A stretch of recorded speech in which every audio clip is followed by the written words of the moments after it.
All right. So how many members are attending the last part? These are the members. Only 7 members, excluding me, are the part of the last part of this basically session. All right. This is basically the interpretation of different parts that you need to learn. As I have already told you, that R indicates basically the correlation, the bivariate correlation between your IV and DV. R square indicates how much proportion of variance in your dependent variable is accounted by your independent variable.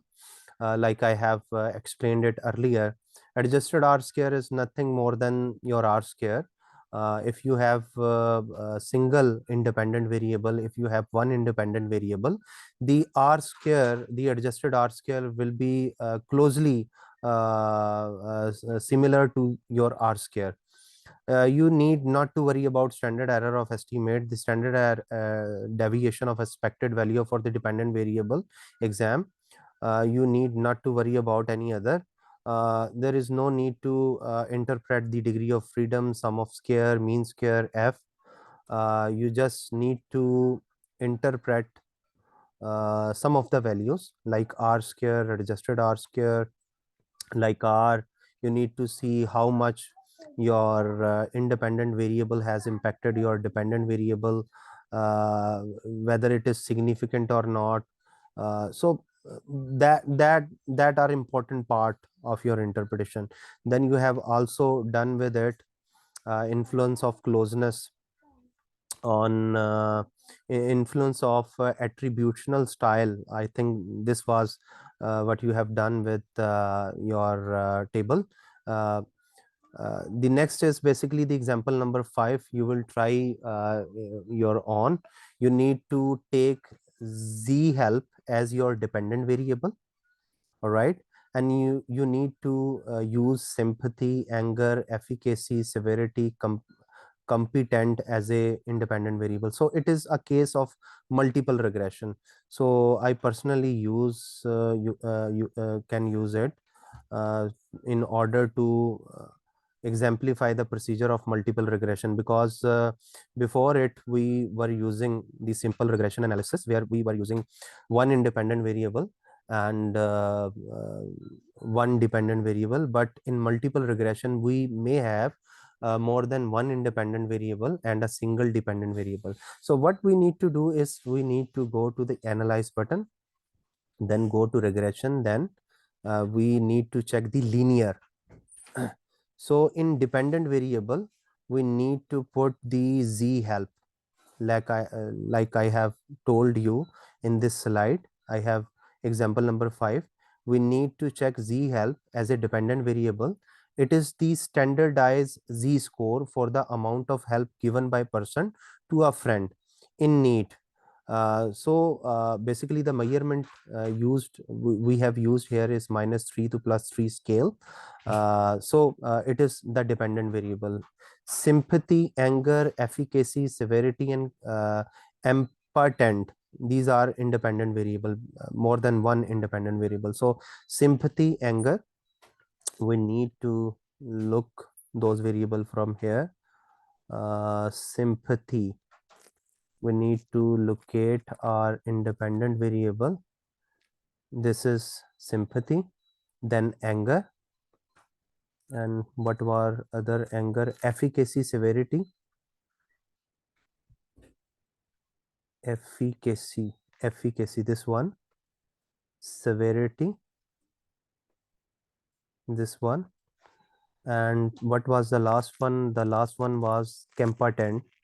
This is the last independent variable where it is competent. It is not showing over here. Competent. All right, we can use, I think this one, impotent, this one. All right. So there is nothing you can change from here. Just click OK and you will see the result like this. This is the case of multiple regression. and you can see the R value. It is approximately 63%. It means that your independent variables having a multiple correlation with your dependent variable, which is 63%. So what R square indicates? R square indicates that your dependent variable, which is basically Z help, is approximately 40% explained by important efficacy, anger, severity, and sympathy, because you have more than one independent variable. So these five independent variable is explaining the variance in your dependent variable approximately 40%. So we can say that Z help is, or the variance of Z help is explained 40% by the variance of important efficacy, anger, severity, and sympathy.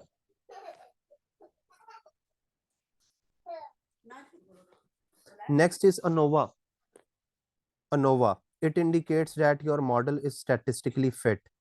And the next one is coefficient table. You can see that sympathy is positively impacting because the beta value is positive and it is statistically significant. Anger is also positively impacting and it is also statistically significant. Efficacy is also positively impacting and it is also statistically significant. But severity, if you can if you can see the value of severity, its coefficient value is positive, but it is not statistically significant. So in case of severity, we can conclude that severity does not statistically or significantly increasing the Z help. And in case of impotent, it is also not significant because the sig value is greater than 0.05. So we can conclude over here that severity and impotent, both of them are not uh, increasing the Z help, while sympathy, anger, and efficacy, they are positively and significantly increasing our dependent variable, which is Z help. So this is what I am trying to explain as a part of our interpretation and as a part of our uh, uh, today's session.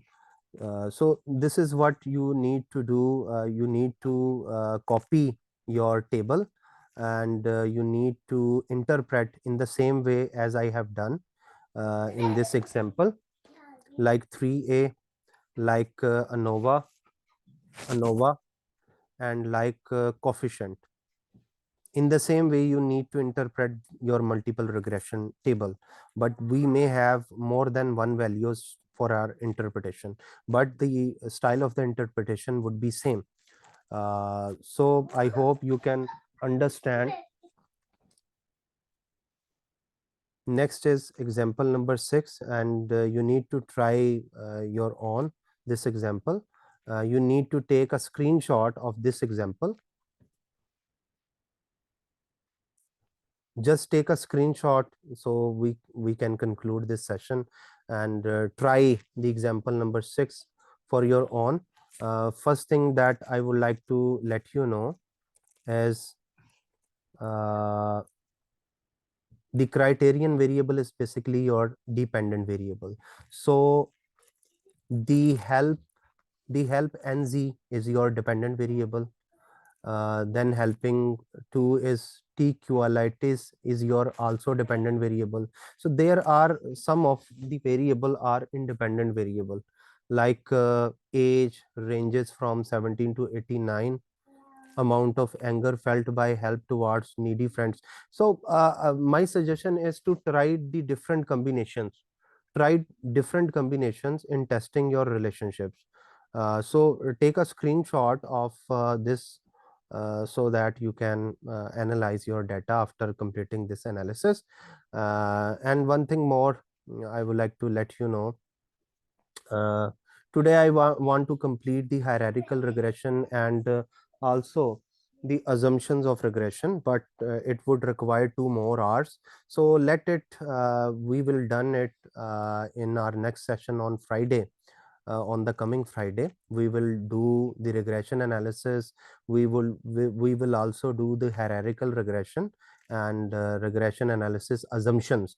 There are 7 assumptions that need to be tested, but it would require more time. So we will continue it in the next session. We will continue the hierarchical regression in the next session, and along with this, we will also do 9 cases of regression and different types of regression when we change the type of independent variable and sometime dependent variable. If we move from continuous variable to ordinal variable, or we may move from binary variable to ordinal variable. So what changes we can make in our regression analysis, and how we can analyze those data. So we will analyze hierarchical regression, we will analyze the regression analysis assumptions, and we will analyze the different cases of regression in our next session on Friday. And I hope you have taken the screenshot of this picture, and if you have any question till this part, you can ask, or we may conclude this session. Is there any question from anyone? You may ask in the chat bot, or you may directly open your mic to ask anything up till this level.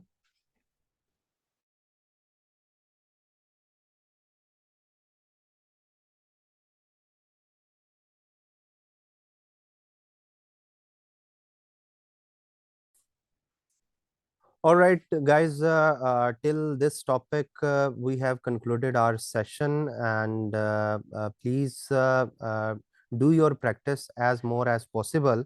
Up till this part, we have completed a lot of things. We have considered the correlation analysis, different types of correlation.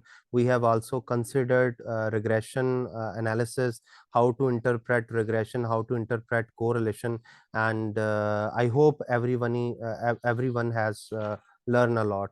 So we can conclude this session, and thank you, everyone. Please take care of you and your family, and stay blessed. So thank you, everyone.